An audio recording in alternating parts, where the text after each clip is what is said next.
Chapter 3. Darnley and Riccio. At first, I wanted to marry the son of the King of Spain, Don Carlos. But he was a Catholic, of course, and my Scots lords did not like that. It was difficult for me, James. I wanted to please myself. I wanted to please my friends and family in France, and to please my people too. And then there was the Queen of England. At first I wanted very much to be friends with Elizabeth. We wrote many letters and talked about a meeting between two sister queens. Elizabeth wrote to me at this time. Our two countries need to be friends. You need a husband. I need a friend. Why not marry my friend Robert Dudley, the Earl of Leicester? He is a tall, strong man. I think he could be a good husband for you.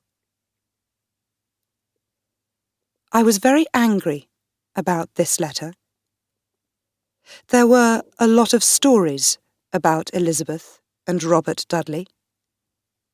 They were good friends.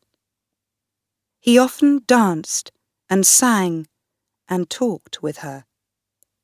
Sometimes, people said, he stayed in her room all night.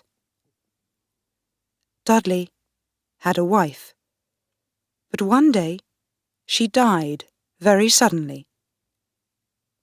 It was an accident. She fell down the stairs, they say.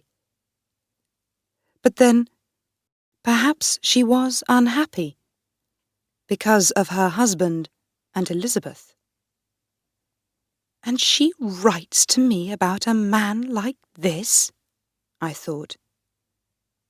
She wants him to marry me because he is her friend, her lover, perhaps. She wants her lover to be King of Scotland.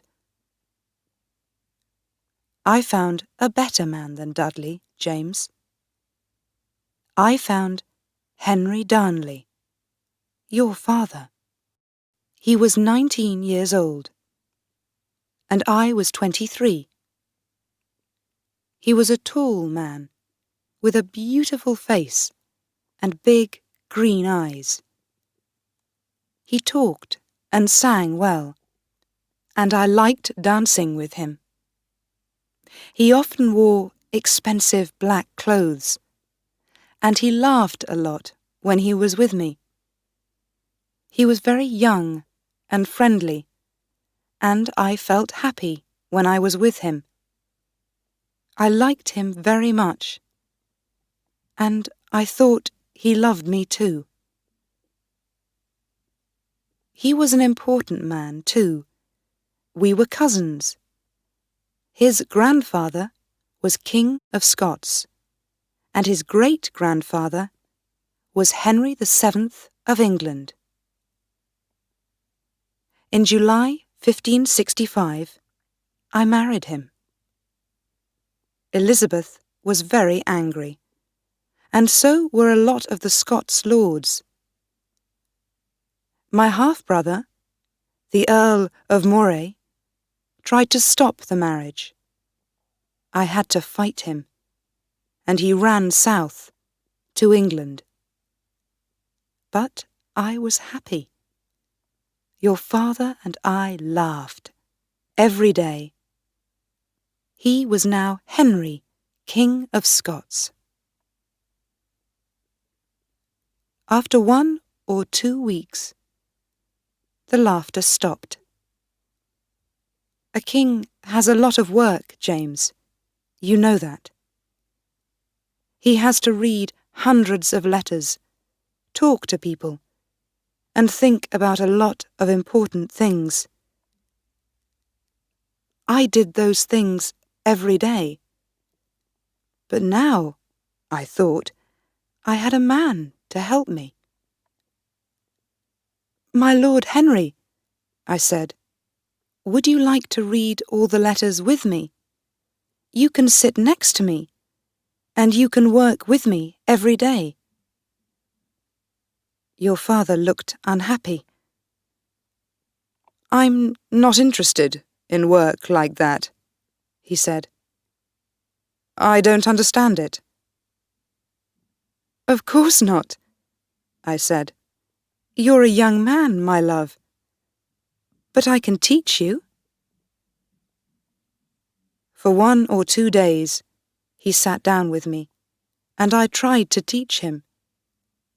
But it was true. He was not interested in the work, and he did not try to understand it. "You do it, Mary," he said. "I'm going out with my friends. We're going to ride and drink and swim."